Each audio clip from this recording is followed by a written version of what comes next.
चलम साक्षिभूतम भावातीतं त्रिगुणरहितं सद्गुरुं तं नमामि। बोलिए गुरुदेव भगवान की जय। सच्चिदानंद भगवान की जय। जय सनातन धर्म की जय। जय। जय। जैसा कि हमारी प्रथा है, प्रवचन से पूर्व एक भजन की बारी होती है, तो आज मैं बहन सरस्वती को आमंत्रित करता हूँ कि वो अपना एक सुंदर सा भजन प्रस्तुत कर हम सबको आह्लादित करें। बहन सरस्वती। जय गुरुदेव जी। जय गुरुदेव। आज बहुत भाग्यशाली हूँ जो मुझे आज भजन की सेवा मिली है। तो सच में जितने भी यहाँ पे बैठे हैं, आवाज आ रही है मेरी? आ जी रही आ है रही जी, आवाज आ रही है। जी, सभी म्यूट लीजिए। है। ये बीच में म्यूट कर दो सर। नहीं नहीं, बच्चों की आवाज उधर उधर से ही है। तमन्ना लाख करते हैं, तमन्ना टूट जाती है। सत्संग में वही भक्त आते हैं जिन पर गुरु जी की, हरि जी की कृपा बरसती है। तो प्रथमे गुरु जी को वंदना, द्वितीय आदि गणेश, तृतीय सिमरो शारदे, मेरे कारज करो हमेश। जय जय माँ, आनंद ही आनंद करो, कल्याणी कल्याण। आठों पहर 64 घड़ी, देव चरणा दा प्यार। जय जय माँ। बोलो बांके बिहारी लाल की जय, राधा रानी सरकार की जय। दुनिया से दिल लगा कर, दुनिया से क्या मिलेगा? दुनिया से दिल लगा कर, दुनिया से क्या मिलेगा? कान्हा का नाम जप ले, तुझे आसरा मिलेगा। कान्हा का नाम जप ले, तुझे आसरा मिलेगा। जिसको तू समझे अपना, वो तो है झूठा सपना। तेरा शाम है सहारा, बस उनका नाम जपना, बस उनका नाम जपना। सब द्वार बंद होंगे, ये दर खुला मिलेगा। कान्हा का नाम जप ले, तुझे आसरा मिलेगा। कितना छिपा ले दामन, कान्हा को सब पता है। कितना छिपा ले दामन, कान्हा को सब पता है। नेकी बदी को तेरी, हर पल वो लिख रहा है। नेकी बदी को तेरी, हर पल वो लिख रहा है। जिस दिन हिसाब लेगा, उसे क्या जवाब देगा? उसे क्या जवाब देगा? दुनिया से दिल लगा कर, दुनिया से क्या मिलेगा? दौलत हो या हुकूमत, ताकत हो या जवानी, दौलत हो या हुकूमत, ताकत हो या जवानी, हर चीज मिटने वाली, हर चीज आनी जानी, हर चीज आनी जानी। ये सब गरूर एक दिन मिट्टी में जा मिलेगा। बाबा का नाम जप ले, तुझे आसरा मिलेगा। दुनिया से दिल लगा कर, दुनिया से क्या मिलेगा। कान्हा का नाम जप ले, तुझे आसरा मिलेगा। कान्हा का नाम जप ले, तुझे आसरा मिलेगा। वो दुनिया से दिल लगा कर, दुनिया से क्या मिलेगा। दुनिया से क्या मिलेगा। हर जगह दिल लगा के देख लिया, नियर डियर रिश्तेदारों में दिल है, कहीं पे लगानी नहीं है। सिर्फ अपनी कान्हा को अपना दिल दे दो, वही हमारा सब कुछ कल्याण करेगा। ये तो जो है सारी झूठी दुनिया है, सच्चा है मेरा परम पिता परमात्मा। उसका दर हमेशा ही खुला है, उसी से ही हमें अपने सारे दुख सुख बांटने हैं। वही हमारी सुनता है, बाकी तो हंसी उड़ाते हैं। जय जय श्री राधे। हरे कृष्णा कृष्णा कृष्णा हरे हरे, हरे राम राम राम हरे हरे। हरि हरि बोल। जय गुरुदेव बहन। सरस्वती आप तो स्वयं सरस्वती ही का रूप हो गई, और आपने भावों से अपने हृदय से जो भाविक तरंगित किए हैं वो सबको बहुत स्पर्श किया है कि दुनिया से दिल लगाकर हमें क्या मिला है, और कान्हा से दिल लगा के देखो, तुम्हें आशा नहीं सब कुछ मिलेगा, जो भी तुम चाहते हो वो मिलेगा। ऐसा भाव हमारी अभिव्यक्ति में जागे कि कान्हा का नाम जपें और कान्हा से ही अपने अपना संबंध जोड़ें, जिससे संबंध है, बाकी संबंध नहीं है। संसार से केवल कॉन्ट्रैक्ट है, टाइम बाउंड है, टाइम के बाद वो टूट जाएंगे, लेकिन कान्हा से जो संबंध है वो टाइम बाउंड नहीं है, वो नित्य है, सदा है और सदा रहेगा। हम जाने ना जाने, हम माने ना माने, पर उसके साथ जो संबंध है, उसका जो संबंध है हमारे साथ, कभी टूटता नहीं, कभी छूटता नहीं और छूट सकता नहीं। ऐसे भावों से भावित होकर सरस्वती बहन ने जो एक सुंदर सी अभिव्यक्ति प्रदान की है, और सत्य का निरूपण किया है कि सचमुच हमें जो भी धन हो, दौलत हो, ताकत हो, बुद्धि के बल हो, ये सब बल जो है वो सब ये सब गरूर एक दिन टूट जाने वाला है। लेकिन अगर मान लो हमारी चेतना में गाना का प्यार बस गया, तो सरूर आ जाएगा, गरूर आ जाएगा, सरूर आ जाएगा और नूर आ जाएगा। सरूर भी आ जाएगा और नूर भी आ जाएगा। ऐसे लगेगा आंखों से कोई एक बहुत बड़ी ताकत निकल रही है, और चेहरे पर ऐसी अभिव्यक्ति होगी कि ऐसे लगेगा जैसे हम हमेशा मुस्कुरा रहे हैं। जैसे ओज होता है, ओज जो है, जो ओरा है हमारा, वो बहुत प्रभावशाली हो जाएगा। इसी के साथ बहन सरस्वती का हम हृदय से नमन करते हैं, वंदन करते हैं, और आशा करते हैं कि इसी तरह से आप नए जुड़े हो हमारे साथ। गुरु कृपा आप पर बनी रहे और आप हमारे साथ यूं ही लगातार जुड़ते रहें, ऐसी हम आशा करते हैं। जी गुरु जी, धन्यवाद मेरे हरि जी का, धन्यवाद मेरे गुरु जी का। आपको कोटि कोटि नमन करती हूँ, जो आज ये सेवा का मौका मिला है। हरि जी ऐसे सब पे अपनी कृपा बरसाए रखे। डेफिनेट पक्का ऐसा धन्यवाद होता धन्यवाद रहेगा। धन्यवाद जी। अब स्वामी जी, अभी ये जी। एक नए साधक हैं जिन्होंने नए साधक जुड़े हैं। हम्म, इन्होंने आते ही सरस्वती जी ने बहुत अच्छा भजन कहा कि हमारा सबका दिल मोह लिया है। आप इनका हम्म, परिचय करवा दीजिए। बहन आप जब आप बता दें, आप गुरु जी से कब से जुड़े हैं और कहाँ रहते हैं, और और क्या गुरु अपना जी, परिचय क्या?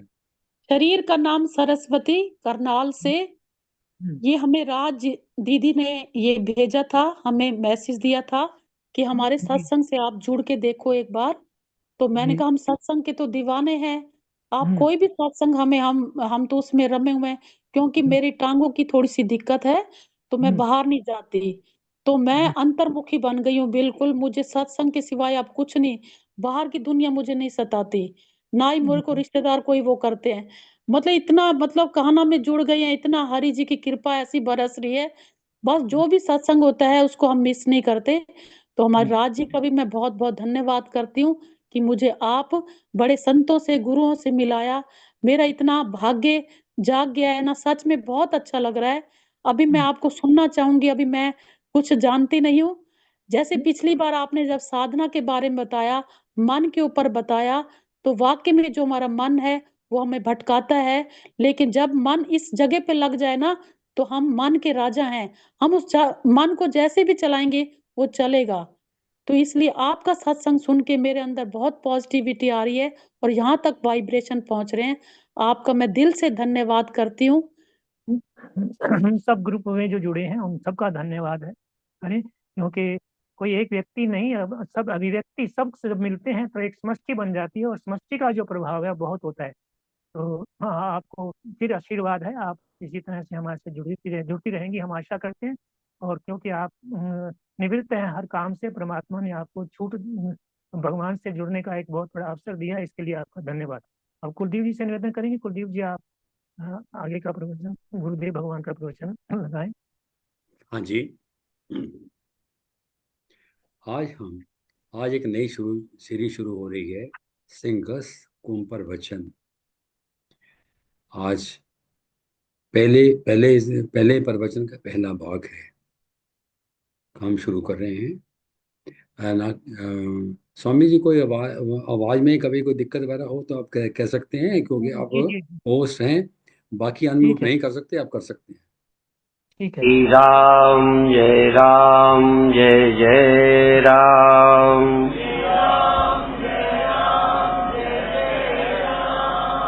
श्री राम जय जय राम।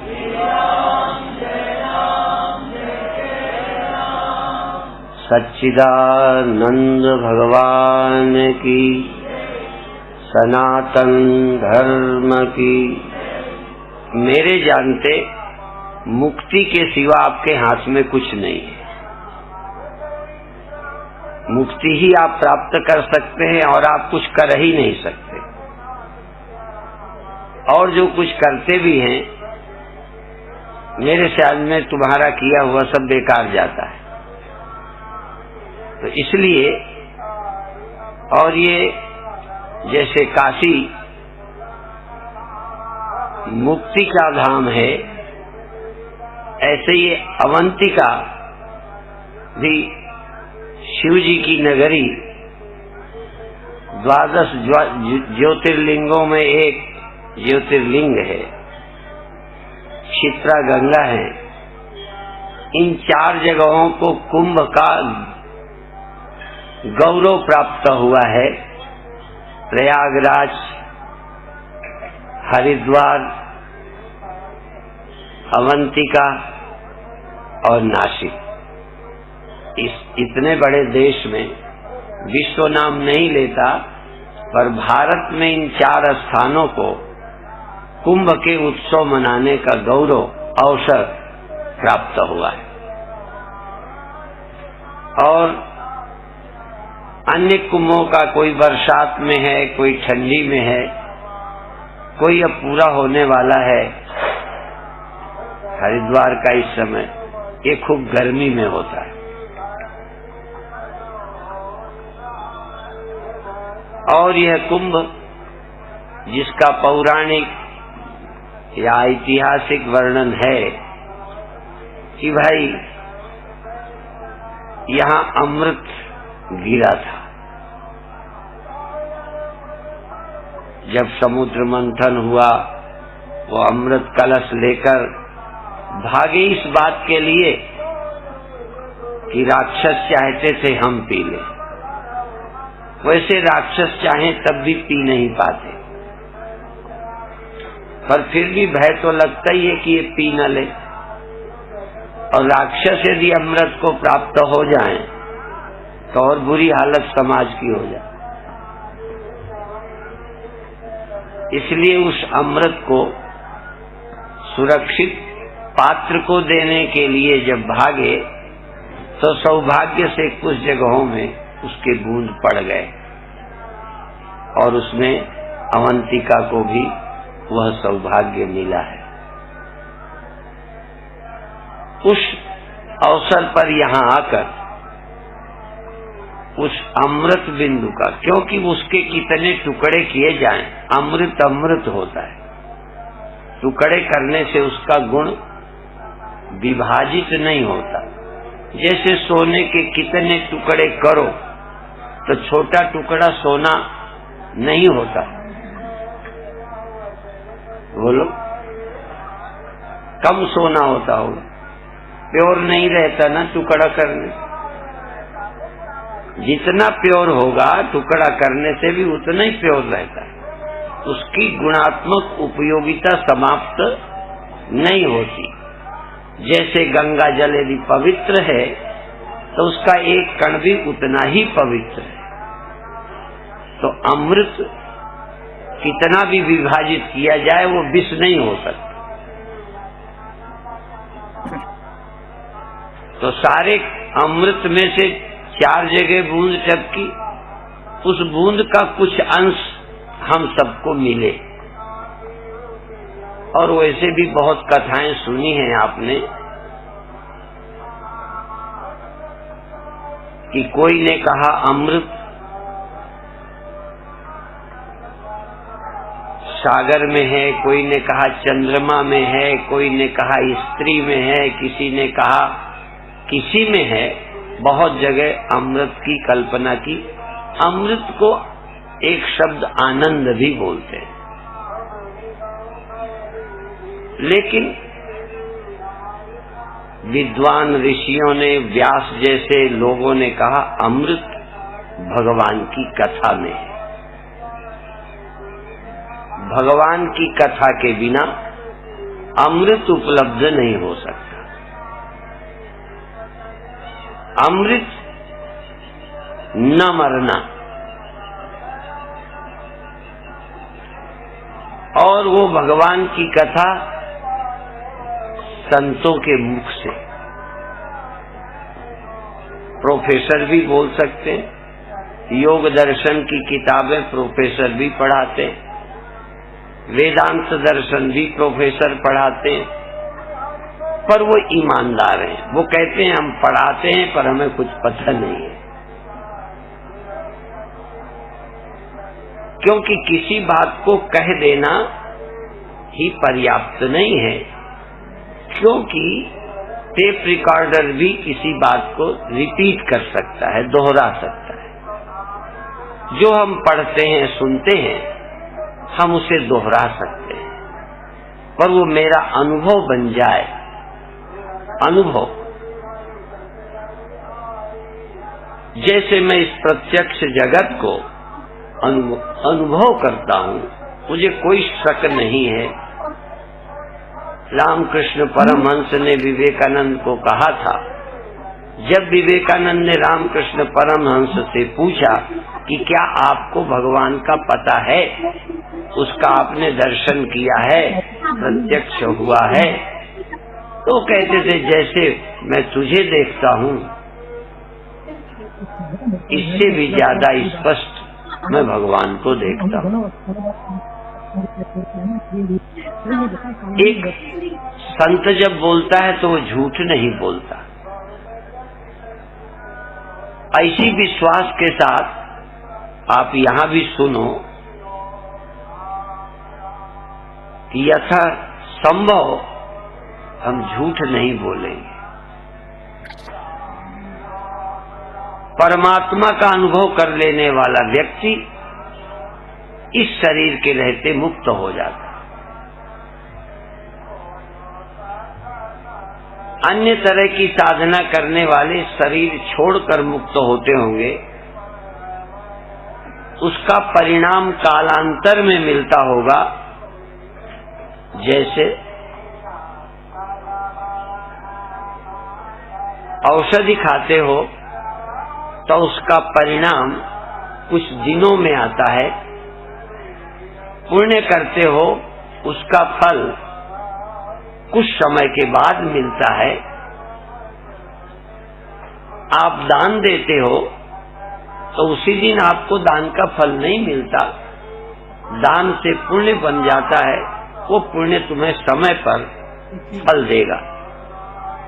तुम चोरी करते हो, तुरंत पाप का फल नहीं मिलता। उस चोरी के बदले में कभी न कभी आपका कुछ नुकसान होगा, हो सकता है तब तक तुम्हें याद न रहे। कोई भी कर्म व्यर्थ नहीं जाता। वेदांत सुनकर इस भ्रम में भी न रहना कि कर्म का फल नहीं मिलता। गीता ने कहीं ये नहीं कहा कि कर्म का फल नहीं मिलता। गीता ने ये जरूर कहा है कि कर्म फल तुम्हें ना मिले ऐसी कोशिश करो। कर्म फल लेने की अंदर कोई बात ही खड़ी ना हो, क्योंकि कर्म के फल की आसक्ति तुम्हें बंधन में डाले हुए है। इससे ये सिद्ध नहीं होता कि हमारा कर्म का फल होता नहीं है। हम गंगा स्नान करेंगे तो फल नहीं होगा। जैसा कि आज आप स्नान करने गए, मेरे मन में भी ये संकल्प हुआ, उठ गया, अच्छा लगा, तो लगा 1 महीने स्नान किया जाए। अखाड़े 3 दिन 4 दिन स्नान करेंगे, उस दिन तुम्हें कम अच्छा मौका मिलेगा, तुम्हें पहले पीछे करने का मिलेगा। तो अपन प्रतिदिन जाएं, गंगा स्नान करें, मन में गंगा का स्मरण करते, शिव जी का स्मरण करते, एक संकल्प पूर्वक, एक साधना की दृष्टि से। जब इतने दिन यहाँ रहोगे ही, यहाँ की गर्मी झेलोगे, असुविधाएं, कितना भी सुविधाएं प्रदान की जाएं, पर जहाँ जो रहता है वहाँ सेट हो जाता है। यहाँ कितना हम सेट करें, आप तो क्या रहोगे? आप सेट रहोगे, सेट नहीं हो पाओगे। इसलिए कुछ कठिनाइयां रहेंगी, पर यहाँ कितने आप सेट रहो। हम चाहेंगे कि आप वहां सेट हो जाओ, स्थित प्रज्ञ। आपकी प्रज्ञा उस परमात्मा में ऐसी सेट हो जाए, ऐसी निष्ठा बन जाए कि मौत भी तुमको अपसेट न कर सके, क्योंकि वो व्यवहारिक दृष्टि से कभी न कभी आएगी। यदि व्यवहारिक दृष्टि से शरीर छूटने का दिन ना आता तो कबीर साहब को ये नहीं कहना पड़ता, कहें कबीर सुन री लोई, हो नहीं मरना, रोए न कोई। जब मरना ही नहीं है तो कोई क्यों रोएगा? पर कबीर साहब जानते हैं कि मैं जानता हूं कि मैं नहीं मरूंगा, पर लोग मुझे मरा देखेंगे। इसलिए वो लोई को कह रहे हैं कि मुझे मरना नहीं है, मैं तो देह छूट जाएगा, मैं नहीं मरूंगा। ये उनकी बात नहीं है, ये उनका अनुभव है। वो कोई संतोष नहीं दिला रहे हैं, वो अपना अनुभव कह रहे हैं कि मुझे मरना नहीं है,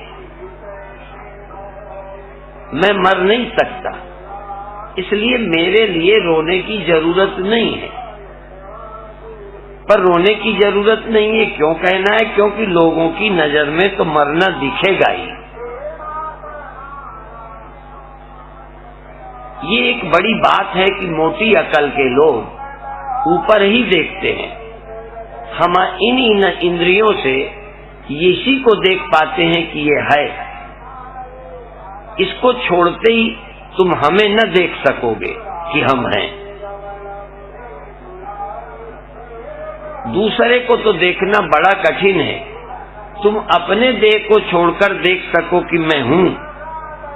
तुम अपनी इंद्रियों के बिना जान सको कि मैं हूं, क्योंकि अभी तक दुनिया को हम इन इंद्रियों से जानते हैं कि है। क्या सबूत है? यदि आंख ना हो, कान ना हो, नाक ना हो, त्वचा ना हो, नासिका ना हो, तो दुनिया क्या है? आप जानते हो, छूते हो, सूंघते हो, सुनते हो, देखते हो, अधिक दुनिया के अस्तित्व का भान आपको आंखों से है। जितना कुंभ मेला आप आंखों से देखेंगे, उतना कुंभ मेला अंधे नहीं देख पाएंगे। जिनके नेत्र नहीं है वो भी कुंभ मेला में होंगे, वो शोर सुनेंगे। धक्का कभी लग जाएगा तो मालूम पड़ेगा। पर कितने लोग हैं अभी इस सभा में, कितने लोग बैठे हैं, मैं देख रहा हूं। तुम हमें देख रहे हो, सिर्फ सुने ही नहीं रहे हो, देख रहे हो। अंधे होते तो सुनते तो होते, पर कौन बोल रहा है, कैसी शक्ल का है, आप देख नहीं सकते। तो कुछ आप इस जगत को आंखों से देखते हो, कुछ सुनते हो, कुछ सूंघते हो, कुछ छूते हो, और इसके बाद बहुत कुछ और है। थोड़ा आप सुख दुख अनुभव करते हो, वो भी मन से। सुख और दुख, हानि और लाभ, द्वंद्व का अनुभव मन तक होता है। जहां मन नहीं होता वहां द्वंद्व नहीं होता।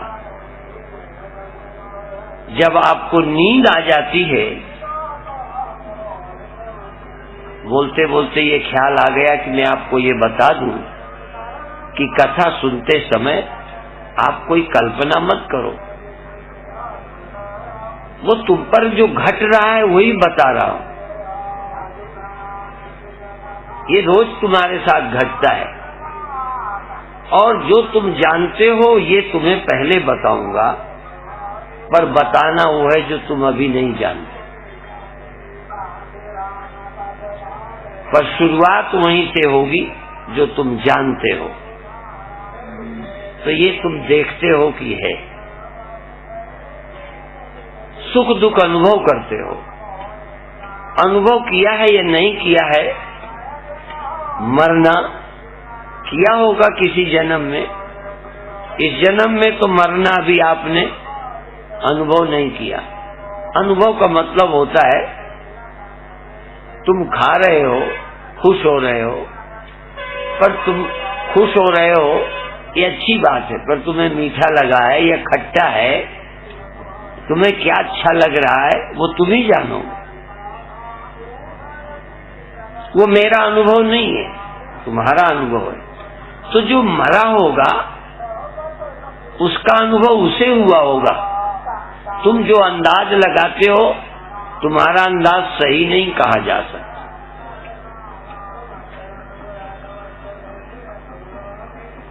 हाँ, ये तुम अनुभव करते हो कि इसका बोलना बंद हो गया, श्वास नहीं चल रही है। बाकी उसका क्या हुआ, कहाँ गया, ये भी तुम देखते हो ना। बहुत आनंद में गया कि बहुत दुख में गया, वो जी भी रहा है कि नहीं जी रहा है। देह को देख रहे हो, उसका जीना या उसका मरना आप देख ही नहीं सकते। पर जब अपना नंबर आएगा तो शायद देख सको कि मेरी आंखें बंद हो गई हैं, पर मैं जिंदा हूं, अभी मरा नहीं। अनुभव कर सकते हो। मरने वाला हूं ये सोच सकते हो, क्योंकि ये दिमाग में आपके बैठा है। हम मरने वाले हैं ये हमारे दिमाग में है। तो जब कुछ होने लगेगा तो तुम मानोगे कि अब गए। ये आपकी पूर्व धारणा है। पर मृत्यु होने पर तुम कहीं होगे, क्या होगे, कहाँ गए होगे, हो सकता है तुम्हें पता चलता रहे, नहीं भी पता चले, इसकी पक्की गारंटी नहीं है। क्यों? आपको शरीर छोड़ते ही होश रखने की आदत नहीं है। जहां आपने शरीर को लेटाया, आंख बंद की, अभी भी सो जाते हो। बिना आंख खोले, बिना कानों से सुने, कान में रुई लगाए, बिना हिले डुले आप जगो। क्योंकि हम अक्सर हिलने डुलने से ही जाग रहे हैं समझते हैं। कम से कम दूसरे को तो तभी समझते हैं जब हिल जाए, दूसरा हिल जाए। चोर कभी चोरी करने गया होगा, तुम भी कभी ऐसे काम किए होंगे जो दूसरे के जागे में नहीं कर सकते, तो दूसरे के जागने का अनुमान कैसे किया होगा? या तो आंख खोल दे, या हिल जाए, करवट ले, तो तुरंत तुम सावधान हो जाओगे कि मामला गड़बड़ है। यदि वो ना हिले, आंख ना खोले, तो चाहे सब जानता रहे, आप निश्चिंत रहोगे, क्योंकि आप उसके जगने को जानने में सक्षम नहीं हो। सिर्फ ऊपर की हरकत से किसी के जगने का अनुमान करते हो। ऊपर की हरकत न हो तो सोया मान लेते हो, और ऊपर की हरकत न हो, साथ में श्वास चलना बंद हो जाए, तो चाहे वो समाधि में हो, आप मरा भी मान सकते हो। और इसीलिए समाधि लगाने वाले डरते हैं और पूछते हैं, और ऐसा प्रचलन भी है, यदि हमारी समाधि लग जाए और न जगे तो घर वाले फूंक न दे दें, मरा न मान ले, तो फिर कैसे लौटे? ध्यान जिनका लगा नहीं, वो भी सोचते हैं कि कहीं लगा ही न जाए, जो लौटना मुश्किल हो जाए। तो एक बात आप बहुत सावधानी से देखें कि दूसरे के जगने को, दूसरे के सोने को हम नहीं जानते। सोने को भी किससे जानते हैं? जब घुर्रक बज जाती है, श्वास थोड़ा सहज चलने लगती है, नियंत्रण जब नहीं मालूम पड़ता, तो लगता है भीतर का व्यक्ति सो गया, क्योंकि वो होता तो कुछ न कुछ कंट्रोल करता ही रहता है। सोता है व्यक्ति तो उसकी लार बहती है तो बहती रहती है। कभी कभी ऐसा हुआ होगा, करवट सोए हो, लार बह रही, जागे तो पोंछ लिया, क्योंकि सोया व्यक्ति कोई कंट्रोल नहीं करता। और सोया व्यक्ति कंट्रोल क्या करे, उसे कुछ पता ही नहीं होता। इसीलिए सोया व्यक्ति दुखी नहीं होता। सोए का एक बहुत लाभ है, सोया व्यक्ति दुखी नहीं होता, क्योंकि सोया व्यक्ति डरता ही नहीं कि मैं मर जाऊंगा। क्यों नहीं डरता? पता ही नहीं कि मैं मरने वाला हूं, पता ही नहीं है कि मैं जिंदा हूं। सोए व्यक्ति को दुखी नहीं होता, पता ही नहीं कि मैं गरीब हूं, गरीब हूं ये ख्याल ही नहीं, गरीबी कोई चीज होती है पता ही नहीं, तो कैसे मैं गरीबी का दुख अनुभव करूंगा? तो नींद लगभग लगभग समाधि जैसी चीज है, पर अनजाने में है, आपको पता नहीं है। इसीलिए यदि ज्ञान हो जाए तो सोना भी समाधि है, पर ज्ञान हो जाए तब। अभी वो समाधि नहीं है, सोना है, पर ज्ञानी को यदि नींद आ जाए तो वो समाधि में ही होता है। ज्ञानी की मृत्यु मोक्ष है, ज्ञानी का मरण अमृत की उपलब्धि है। ज्ञानी जागता है तो जैसे ब्रह्म ही प्रकट हो गया। ज्ञानी जब जागता है तो कोई आदमी नहीं होता, वो आम लोग जगते हैं तो स्त्री होते हैं, पुरुष होते हैं, जवान बूढ़े होते हैं, धनी निर्धन होते हैं। ब्रह्म ज्ञानी जब जागता है तो जब जागता है तब भी वो ब्रह्म होता है, और कुछ होता ही नहीं। जैसा अभी कहा था, सोने को काट कर इतना टुकड़ा कर दो तब भी वो क्या होगा? सोना होगा। वो और कुछ हो ही नहीं सकता। तुम अपनी समझ में गहना बना दो, अपनी समझ में, तो तुमने अपनी समझ में बना दिया। यदि सोना ना समझ नहीं है, शर्त एक है, यदि सोना ना समझ नहीं है तो तुम्हारे गहना बनाने पर भी वो सोना ही है, कि फिर सोना नहीं रहा, गहना हो गया। बोलो, सोना नहीं ना रहा। यदि तुमने मिट्टी का कोई खिलौना बना दिया तो मिट्टी नहीं रही। ये बनावट तो उनकी है जिनको उस बनावट की जरूरत है। ये जो हम नाम रूप वस्तुओं का देखते हैं वो हमारी जरूरत के हैं, वो वास्तविक नहीं है। वो सत्य बने हैं, ये मत समझना बने नहीं, वो बनाए गए हैं, बनाने वाला है। लेकिन वो घड़ा किसे घड़ा लगता है? अच्छा ये बताओ, यदि मिट्टी का घड़ा बना तो कुम्हार को घड़ा लगता है, तुम्हें घड़ा लगता है, जिन्हें जरूरत है उन्हें घड़ा लगता है। मैं जरा पूछूं कि किसी गधे के लिए भी वो घड़ा है?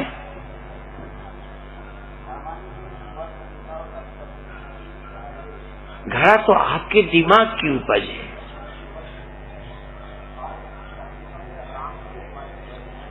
किसी पशु के लिए वो बर्तन नहीं है। इसी तरह एक घास का तुमने झाड़ू बना लिया, घास का, अब वो तुम्हारे लिए झाड़ू है, ठीक? यदि वो झाड़ू घास का है तो एक गाय और भैंस के लिए घास है, उसे झाड़ू समझते ही नहीं, वो अपना चारा समझता है, वो खा लेगा। तो चूंकि हमारे ख्याल में झाड़ना है और वो झाड़ने में काम आता है, इसलिए उसे हमने झाड़ू समझा है वो घास ही। तुम्हारी समझ से जानवर की समझ ज्यादा सही है। वो जो चारा घास समझता है वो ज्यादा सच है, पर घास भी जानवर के लिए, सांप के लिए। वो जो चारा है भोजन है, गाय के लिए है, सांप का भी भोजन है। तो सांप का अकल खराब है, सिर्फ गाय ही समझदार है। तो जो कोई जो कुछ देख रहा है, जरूरी नहीं है कि जो कुछ है वो देख रहा है। अधिकतर हम जो देखना चाहते हैं वही देख रहे हैं। तो बहुत कुछ आज जो तुम देखते हो, जिसको तुम जानना कहते हो, वो हमारा अविद्यात्मक ज्ञान है, व्यवहारिक ज्ञान है, मायिक ज्ञान है, प्राकृतिक ज्ञान है। वो ब्रह्म ज्ञान नहीं है, वो यथार्थ ज्ञान नहीं है, वो आत्मक ज्ञान नहीं है। अभी तुम्हें प्यास लगी, तुम जानोगे तो प्यास लगना ये बुरा नहीं है, प्यास लगी है अब वो जानोगे। पर आप कौन हो? क्या सदा शरीर में ही रहते हो? और नहीं जानते तो अब यही जानो, जागृत अवस्था में आप इस देह में रहते हो, इस देह की जरूरतें पूरी करते हो, इसकी प्यास, इसकी भूख, इसका कष्ट हटाते हो, इसकी थकान में आराम करते हो। पर जब तुम इस शरीर में नहीं होते, स्वप्नों में होते हो, तो उसकी जरूरत पूरी करते हो कि इसकी? वो जो स्वप्न में होते हो, यदि स्वप्न में तुम धूप में हो तो धूप से छाया में बैठोगे, और यहाँ वाला जहां है इसकी व्यवस्था नहीं करोगे, तो उस समय तुम ये हो कि वो। अभी हम झूठ और सच की बात नहीं बताते, अभी इतना ही बताते हैं कि जागृत में ये तुम हो, इसकी तुम्हें चिंता है, पर स्वप्न में तुम्हें इसकी चिंता है कि उसकी चिंता। उसमें यदि तुम्हें भूख लगी है तो खाओगे, भूख में कोई भोजन न दे तो उससे दुखी हो जाओगे, जबकि यहाँ पेट भरे आराम से पड़े और यहाँ भूखे पड़े हो और वहां कोई कहता है आप भोजन करो तो कहो तो नहीं, हमारी इच्छा नहीं है। लो, तो जिस समय तुम जिसके साथ जुड़ गए उसी की जरूरत को तुम अपनी जरूरत समझने लगे। तो जागृत अवस्था में इसकी जरूरत मेरी जरूरत है, इसके आराम मेरे आराम है, पर जब मैं ही, दूसरा नहीं, मैं ही जब इससे कोई संबंध नहीं रखता हूँ, स्वप्न में होता हूँ, तो वही मेरी मैं होती है, उसी के सुख दुख मुझे होते हैं। लेकिन ये भी दूसरी अवस्था है, एक तीसरी भी होती है, किसकी नहीं होती? बोलो। तीसरी अवस्था गहरी नींद, जब तुम न ये देह होते हो न स्वप्न के ही कुछ होते हो, या यहाँ तक कहें एक तरह से तुम जैसे कुछ हो ही नहीं ऐसे होते हो, तब तुम्हें दुख कौन देगा? उस समय तुम्हें मौत की धमकी कौन देगा? उस समय तुम्हें गरीबी का दुख कौन देगा? क्योंकि गरीबी के दुख के लिए तुम्हें दिमाग में गरीब होना पड़ेगा। अमीर होने का लाभ अनुभव करने के लिए तुम्हारे पास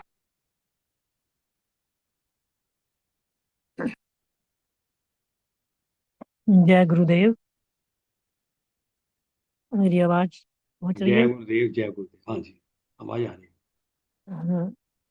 बहुत ही सुंदर। बोलिए शंकर भगवान की जय, भोले भंडारी की जय। क्योंकि ये उज्जैन का एक महाकुंभ, जहाँ गुरुदेव भगवान कुंभ के दौरान अपनी अभिव्यक्तियां हमें समझा रहे हैं कि जो है, मुक्ति के सिवा तुम कुछ नहीं कर सकते।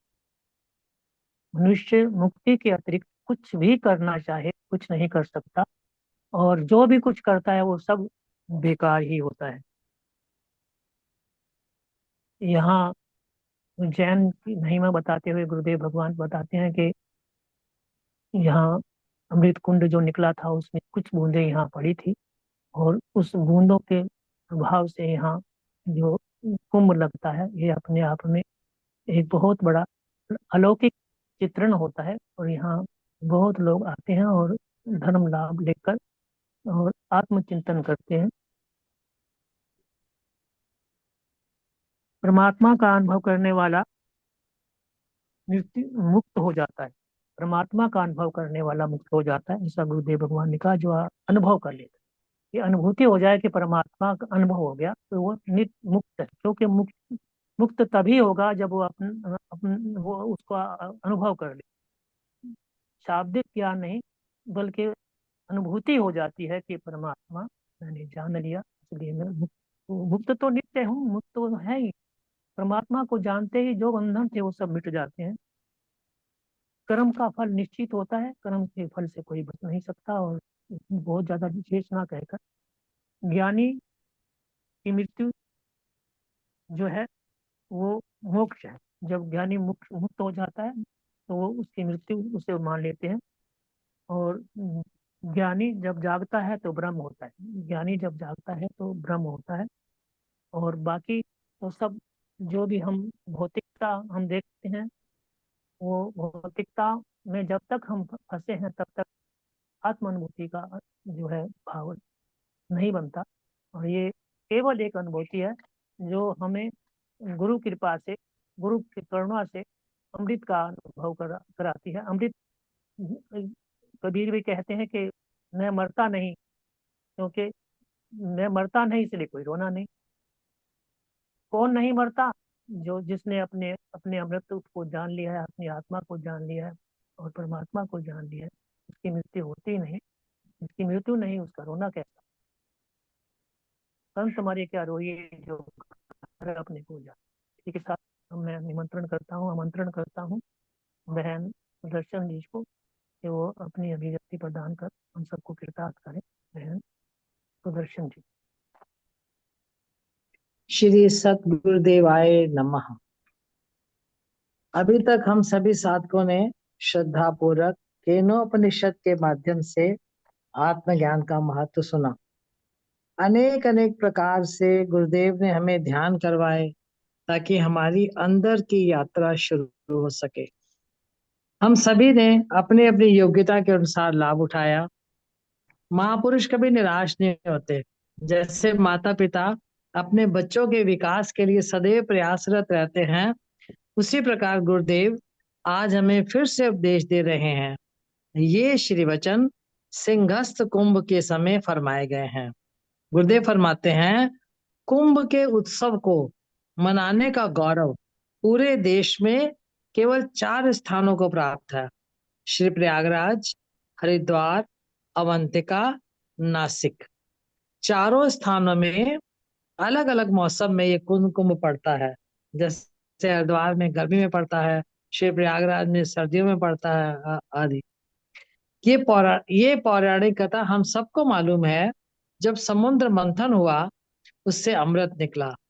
असुर अमृत कलश लेकर भागे, देवता उनके पीछे भागे, कहीं ये पी ना ले, पी लेंगे तो ये अमर हो जाएंगे।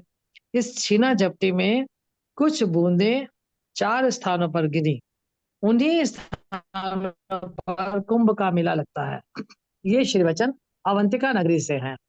गुरुदेव ने फरमाया, अमृत की कुछ बूंदें यहाँ भी गिरी। मात्रा से कम होने से अमृत का गुणात्मक मूल्य कम नहीं हो जाता। थोड़ी बूंदें गिरी, लेकिन कम मात्रा से अमृत का गुणात्मक मूल्य कम नहीं हो जाता। अमृत अमृत है, वो चाहे मात्रा में कितना कम हो, उसका कुछ अंश हमें भी मिले, इस भावना से कुंभ मेला लगता है। आगे गुरुदेव कहते हैं, अमृत को आनंद भी कहते हैं। अमृत अर्थात अमृत, यानी ना जहां मृत्यु नहीं है। हमारे ऋषियों ने, आचार्यों ने भी कहा है, अमृत परमात्मा की कथा से प्राप्त होता है। अमृत परमात्मा की कथा से प्राप्त। एक अमृत की है जो जिसकी बूंदें गिरी, और दूसरा हमारे ऋषियों ने, आचार्यों ने, जो हमारे देश के हैं, उन्होंने अमृत परमात्मा की कथा से प्राप्त होता है। भगवान की कथा जो संत महापुरुषों के मुखारविंद से निकली हुई है, उसे श्रोता सुने, तभी उसका लाभ होता है, तभी वो अमृत का पान कर सकता है। कथा तो कोई भी सुना सकता है, कोई भी पंडित, कोई भी अध्यापक, लेकिन कथा जब अनुभवी महापुरुषों के मुख से सुनी जाती है, तब साधक को अमृत प्रदान करने वाली होती है। गुरबानी में भी कहा है, संत जना मिल हर जस गायो। हर का जस संतों के साथ, संत जना मिल। हर जस तो अकेला भी आदमी गा सकता है, लेकिन संत जना मिल, महापुरुषों के चरणों में बैठकर महापुरुषों के आज्ञा के अनुसार जब हर जस गाया जाता है, तो उसकी महिमा कही गई है। तभी वो जन्म मरण से मुक्त करने वाला होता है। हर जस सुनकर, पढ़कर सुना देना बहुत अलग बात है, पर अनुभव से बताना, दोनों में बड़ा फर्क है। उदाहरण में गुरुदेव परमहंस श्री रामकृष्ण एवं विवेकानंद जी की बात बताते हैं। नरेंद्र ने पूछा गुरुदेव से, क्या आपने भगवान को देखा है, यानी आप अनुभव है आपको? उन्होंने कहा, हाँ, ठीक वैसे ही देखा है जैसे मैं तुमको देख रहा हूं, बल्कि उससे भी ज्यादा स्पष्ट। गुरुदेव कहते हैं, तुम भी इसी विश्वास के साथ तुम यहाँ सुनो। क्यों? कि जो महापुरुष कहते हैं वो बिल्कुल सत्य कहते हैं। असत्य वाणी महापुरुषों के मुखारविंद से नहीं निकलती। गुरुदेव कहते हैं, तुम दान करते हो, पुण्य करते हो, दवा खाते हो, वो कभी व्यर्थ नहीं जाता, उसका फल अवश्य होता है, चाहे अभी हो चाहे कभी हो। लेकिन एक बात गुरुदेव कहते हैं, कर्म का फल तो अभी या कभी होता है, लेकिन परमात्मा को अनुभव करने वाला व्यक्ति शरीर के रहते रहते मुक्त हो जाता है, यानी अभी उसका फल अवश्य अभी ही होता है। जो परमात्मा का अनुभव करता है, जिस महापुरुष ने परमात्मा का अनुभव किया है, वो शरीर में रहते दिखते हैं, लेकिन वो मुक्त होते हैं। अन्य अन्य साधना करने वाले गुरुदेव कहते हैं, शरीर छूटने के बाद मुक्त होते होंगे। कर्म का फल होता ही है, कर्म चाहे अच्छा हो चाहे बुरा हो। गीता में भी यही कहा है कि कर्म का फल होता है, लेकिन गीता में ये भी कहा है कि तुम कर्म फल से मुक्त हो सकते हो, उसकी युक्ति भी बताई है। समत्व योग द्वारा तुम कर्म फल से मुक्त हो सक, कर्म करोगे तुम्हें फल बांधेगा नहीं। गुरुदेव फिर समझाते हैं, कर्म का फल अवश्य होता है, लेकिन इसका ये अर्थ नहीं कि तुम कर्म करना छोड़ दो। गुरुदेव कहते हैं आज मुझे भी संकल्प आया कि मैं रोज गंगा मैया का स्मरण करते, भगवान शिव का स्मरण करते, संकल्प पूर्वक पूरा महीना स्नान करूं। और ये कहा कि तुम लोग यहाँ हरिद्वार कुंभ के अवसर पर आए हो, भीड़ बहुत है, अनेक तरह की सुविधाएं भी हैं, पर फिर भी मैं चाहता हूं कि तुम अपसेट ना हो, बल्कि सेट हो जाओ। अपसेट ना हो असुविधाओं से, बल्कि सेट हो जाओ। किसमें? प्रज्ञा में स्थित प्रज्ञ हो जाओ। तुम्हारी प्रज्ञा परमात्मा में सेट हो जाए। व्यवहारिक दृष्टि से कुछ ना कुछ उल्टा सीधा आता ही है, और कुछ नहीं तो मृत्यु का दिन तो अवश्य ही निश्चित है, अवश्य आएगा। यदि ऐसा ना होता तो कबीर साहब अपनी पत्नी से क्यों कहते, सुन रही लोई, हाँ नहीं मरना, हमें मुझे रोए ना कोई। वो जानते हैं कि मेरी मृत्यु नहीं है, पर शरीर तो गिरेगा। लोग तो शरीर के गिरने को ही अपनी मृत्यु मानते हैं, मैं नहीं मरूंगा ये वो जानते हैं। अतः उनके अपने लिए तो रोने का कोई प्रश्न ही नहीं। गुरुदेव हमें फिर सचेत करते हैं, कबीर दास जो कह रहे हैं वो उनका अनुभव है। सामान्य जनों का इंद्रियों के द्वारा, सामान्य जन तो केवल इंद्रियों के द्वारा इतना ही देख सकते हैं, शरीर मरा है और शरीर मरा तो हम मरे, इससे आगे नहीं देख सके, नहीं देख सकते, क्योंकि उनकी दौड़, उनका जितना ज्ञान है वो इंद्रिय जन्य ही होता है, और मन भी एक इंद्रिय ही है। गुरुदेव कहते हैं, तुम भी खुद को इंद्रियां छोड़कर जानते हो क्या हो? इंद्रियां छोड़कर जगत क्या है, कहाँ है? तुम जगत इंद्रियों से देखते हो, सुख दुख का अनुभव मन से करते हो। जो जो तुम्हारे अनुभव है वो बताकर मैं वो बताना चाहता हूँ जो तुम्हारे अनुभव नहीं है, जो तुम नहीं जानते। तुम जो कुछ अनुभव करते हो इंद्रियों द्वारा, मन द्वारा, वो तुम्हारे अनुभव है, वो तुम ही जानते हो। पर जो मरा है उसका अनुभव क्या है, ये तुम नहीं जानते। तुम अंदाज लगा सकते हो पर अनुभव नहीं कर सकते। गुरुदेव कहते हैं एक बात और तुम सावधानी से सुनना, तुम दूसरों के सोने को जगने को नहीं जानते। हाँ, अगर कोई हरकत हो तो जानते हो कि ये जग रहा है, कोई हरकत ना हो तो तुम अनुमान लगाते हो कि ये सो रहा है। यदि ये जाग रहा होता तो कोई ना कोई हरकत होती। तो देव कहते हैं सोने के भी बड़े लाभ है, नींद के भी बड़े लाभ है। सोया व्यक्ति दुखी नहीं होता, भयभीत नहीं होता, गरीब नहीं होता। गुरुदेव कहते हैं नींद लगभग लगभग समाधि जैसी है, पर है वो अनजाने में। अज्ञानी की नींद नींद है, ज्ञानी की नींद समाधि है। अज्ञानी की मृत्यु मृत्यु है, ज्ञानी की मृत्यु मोक्ष है। ज्ञानी की मृत्यु अमृत की उपलब्धि है। अज्ञानी जब जागता है तो देह हो जाता है, स्त्री बन जाता है, पुरुष बन जाता है, धनी होता है, निर्धन होता है। पर ज्ञानी जब जागता है तो वो ब्रह्म होता है, मानो ब्रह्म ही प्रकट हुआ हो और कुछ होता ही नहीं। जैसे मिट्टी या सोना, तुमने अपनी समझ में गहना बना लिया, बर्तन बना लिया, पर अगर सोना जागरूक है और अपनी समझ में, तो फिर वो अपनी समझ में तो कुछ बना ही नहीं। अगर सोना अपनी समझ में कुछ नहीं बना तो सोना गहना बनकर भी सोना ही रहा। गहना केवल तुम्हारी जरूरत से है, बना है, बनना बिल्कुल ठीक है, बनाने वाला भी है, यूज करने वाले भी हैं, पर सोना यदि समझदार है, जागा है, तो वो सदा सोना है।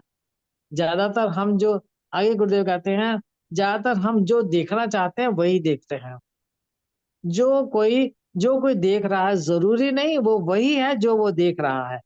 ये अविद्यात्मक ज्ञान है, माइक ज्ञान है, व्यवहारिक ज्ञान है, प्राकृतिक ज्ञान है। वो ब्रह्म ज्ञान नहीं है, यथार्थ ज्ञान नहीं है, आत्मज्ञान नहीं है।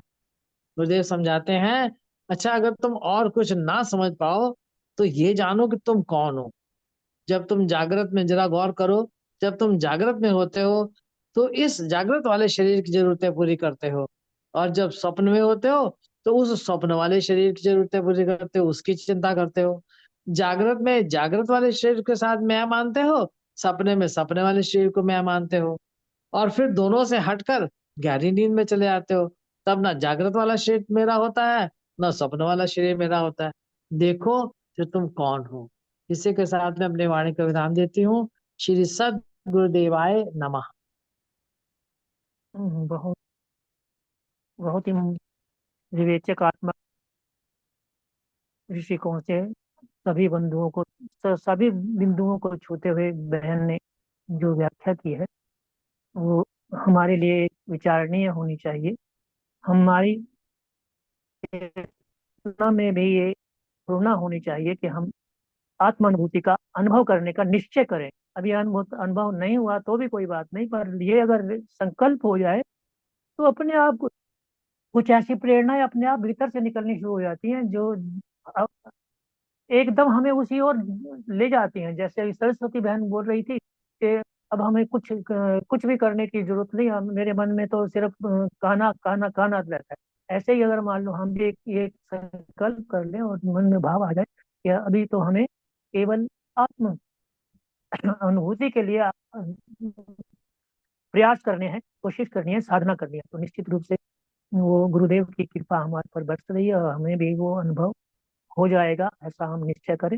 इसी के साथ समय की कुछ कड़ियाँ बाकी हैं, इसके इसलिए मैं निवेदन करना चाहूँगा अवधेश मिश्रा जी से कि अवधेश मिश्रा जी आप इन जो बाकी समय है, थोड़ा ही समय है वैसे, तो आप जो है कुछ अपने विचार रखें और उसके बाद जो है जो समापन है वो हमारे राम अवतार गुप्ता जी करेंगे।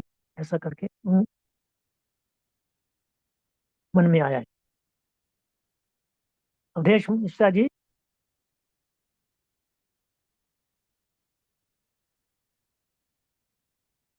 कुलदीप जी देखना अवधेश जी हैं क्या? हाँ जी, देश जी अनम्यूट कीजिए। जय गुरुदेव। जय गुरुदेव।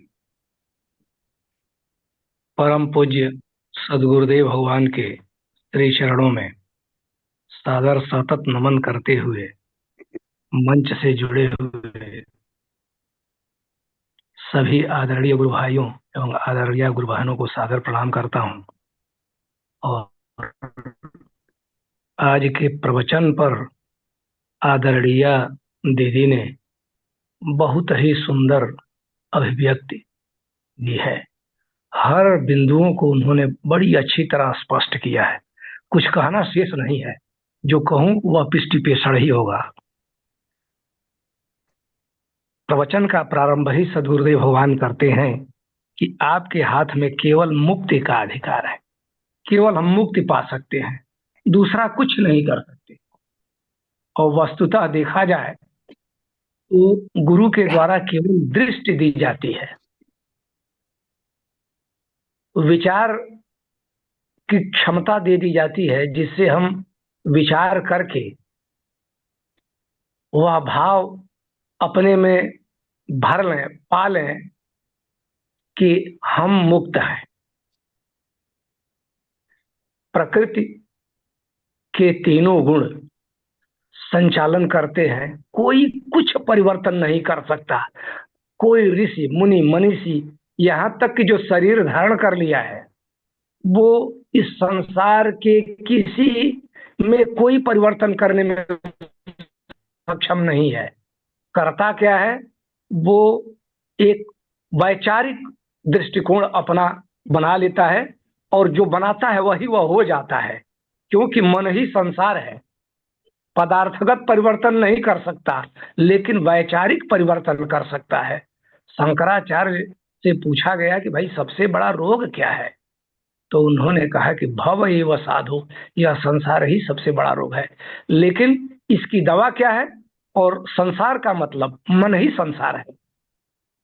मन, माया, प्रकृति, जगत, ये चार नाम है, लेकिन है एक ही। और इसकी दवा क्या है? तो विचार एवं साधो। और सदगुरुदेव भगवान वह विचार ही हमें देने का हर तरह से, अनेक विधियों से प्रयत्न करते हैं कि हमारे भीतर वह विचार क्षमता आ जाए कि हम जो भ्रम की चादर ओढ़े हुए हैं, विचार करके इस भ्रम की चादर को उतार फेंकें। और यही हम कर सकते हैं। व्यक्ति अपने मत जथामति तथा गति, अगर वैचारिक मत ऐसी उत्पन्न हुई, बुद्धि हमारी ब्रह्मोन्मुख हो गई विचार के द्वारा, तो हम मुक्त हैं, ब्रह्म ही हैं। और सांसारिक बुद्धि हो गई, बुद्धि संसार से जुड़ी, तो हम बंधन में हैं, प्रपंच में हैं। यही पहली पंक्ति से ही ये भाव आता है। और आदरणीय हमारी दीदी तो बड़ी सूक्ष्म दृष्टि वाली है, वचन का कोना कोना उन्होंने देखा है और उस पर अपनी अभिव्यक्ति उन्होंने दी है। बस इसी के साथ मैं अपनी वाणी को विराम देता हूँ। जय गुरुदेव, जय गुरुदेव। राम अवतार हाँ जी, गुप्ता जी। हाँ जी स्वामी जी, आज जी जी। रत्रा जी जुड़े हुए हैं, पीएन रत्रा जी। हाँ हाँ हाँ, वो ठीक है। दत्ता जी अपना परिचय दीजिए। पीएन दत्ता जी, मेरी आवाज सुन रहे हो? पीएन रत्रा जी अनम्यूट कीजिए, वीडियो तो आपका ऑन है।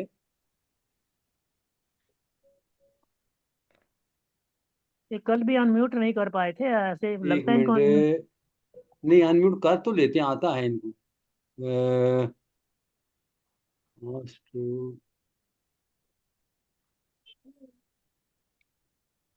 नहीं, मेरे पास अनम्यूट करने की ऑप्शन नहीं है, मैं तो कह ही सकता हूँ उनको। हाँ जी, पीएन रत्रा जी, इसका हाँ, ये है भी है क्या वहाँ पे?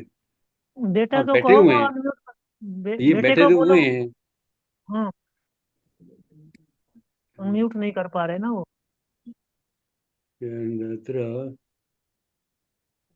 नहीं हमारी तरफ से तो म्यूट नहीं है सर। नहीं, ये हाँ, मेरी देखो। आवाज आ रही है? हाँ आ रही है, अब आ गई।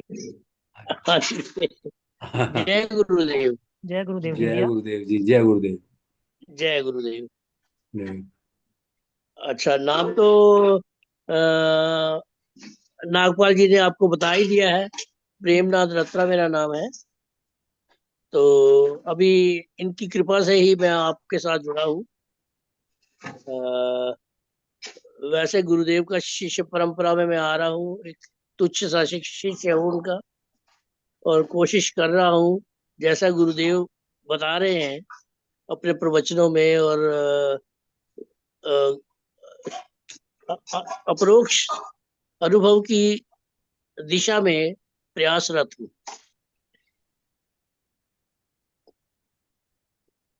पीएन आप दत्ता कब जी से जुड़े हुए हैं जी गुरु भगवान से? है जी।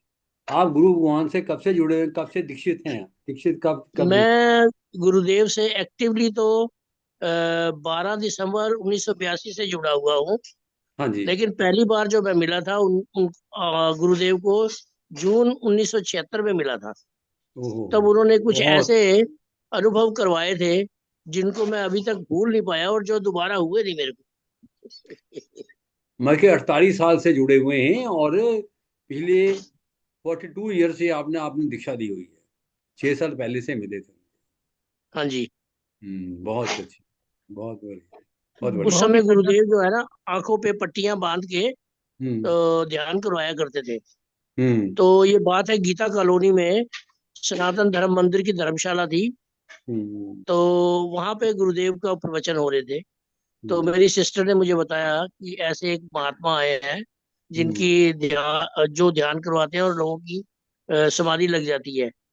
तो मैं भी वहां पहुंच गया है दूसरे दिन सुबह सुबह, और मेरे साथ भी कुछ वैसा ही हुआ। और बड़ा अजीब अनुभव था, और वो अनुभव मेरा 5-6 दिन तक मन को बड़ी शांति रही, और ऐसा लगता था जैसे मैं किसी दूसरी दुनिया में घूम रहा हूँ। अब भी ऐसे करना है, अब भी ऐसे ही करना है, ऐसे ही होना है। लेकिन उस लेकिन उसके बाद फिर वैसा दोबारा कभी हुआ नहीं। अब अभी कोशिश करोगे आपको तो। ये दोबारा ये होना शुरू हो जाएगा, अगर आप ये प्रवचन भी गुरु भगवान के प्रतिदिन सुने, और उसके साथ ये जो सत्संग में प्रतिदिन जुड़े, इसको जो है सत्संग ऐसी बात है कि आप खाना भूल जाइए, सब काम भूल जाओ, लेकिन सत्संग को नहीं भूलना। यही मेरा हाँ, कोशिश तो यही करूंगा जी मैं। हाँ। बाकी मेरी तरफ से तो यही प्रयास रहेगा। ठीक है, हम भी इनको आप छोड़ेंगे नहीं। जहाँ ये जहाँ ये थोड़ा पीछे हटने की कोशिश करेंगे, वहां पकड़ के ले आऊंगा मैं इनको। ये हमारे बहुत पुराने मित्र भी हैं और गुरु भाई भी हैं, तो इनका प्रेम जो है हमारा बहुत गहरा प्रेम है और बहुत मतलब समय से है। इसलिए गुरुदेव की कृपा बरसती है। गुरुदेव इनको और अच्छे से जानते हैं। अभी पीछे हम मिले थे तो गुरुदेव कहते हैं, हाँ हाँ मैं आपको जानता हूँ। ये दो दो लोग थे जो ध्यान में बड़े मस्त हो जाते थे। और नागपाल जी, आपका स्वास्थ्य कैसा है अब? मैं बहुत ठीक हूँ भाई। मैं आया हूँ कल भाई। कल अस्पताल से छुट्टी हो गई थी उसी समय शाम को? हाँ हाँ हाँ, हो गई थी। अच्छा अच्छा। रत्रा जी, अब ये नागपाल जी नहीं हैं, अभी ये स्वामी आनंद स्वरूप जी हैं। हाँ, ये स्वामी? कहना ये आनंद गुरुदेव स्वरूप। ने नाम दिया हुआ है, गुरुदेव ने इनका ओहो, नाम बदल दिया है। ओहो, ठीक है ठीक है। तो आगे से मैं स्वामी आनंद स्वरूप जी के नाम से ही आपको संबोधित बिल्कुल करूँ। बिल्कुल बिल्कुल, आपने धन्यवाद स्क्रीन पे धन्यवाद। नाम भी वही देख रहे हो ना। हाँ जी हाँ जी। ओके। अब कोई हाँ जी, अब आगे चले। तो अब मैं गुप्ता जी से निवेदन करा था कि वो राम आज का अवतार गुप्ता जी को। रामतार गुप्ता जी कृपया आप राम आज सारे जुड़े हैं। राम अवतार गुप्ता जी हैं?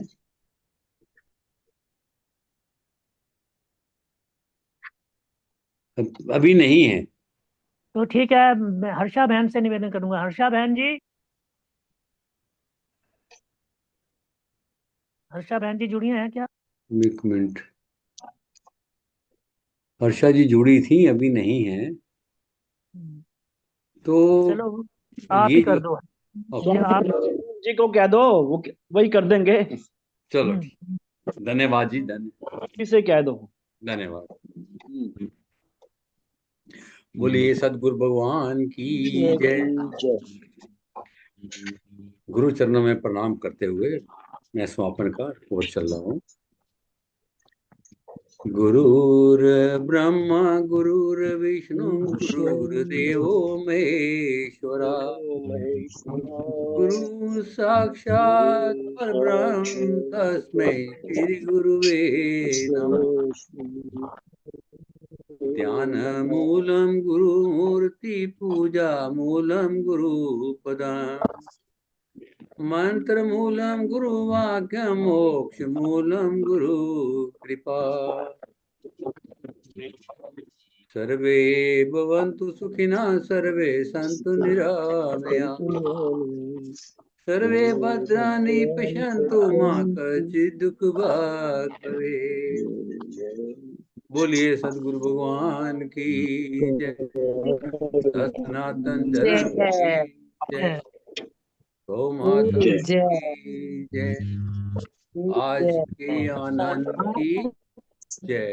के आनंद जय। जय। की नमो जय। नारायण, नमो नमो नारायण, नमो नारायण। जय गुरुदेव, नमो नारायण। नमो नारायण। जय गुरुदेव, जय गुरुदेव।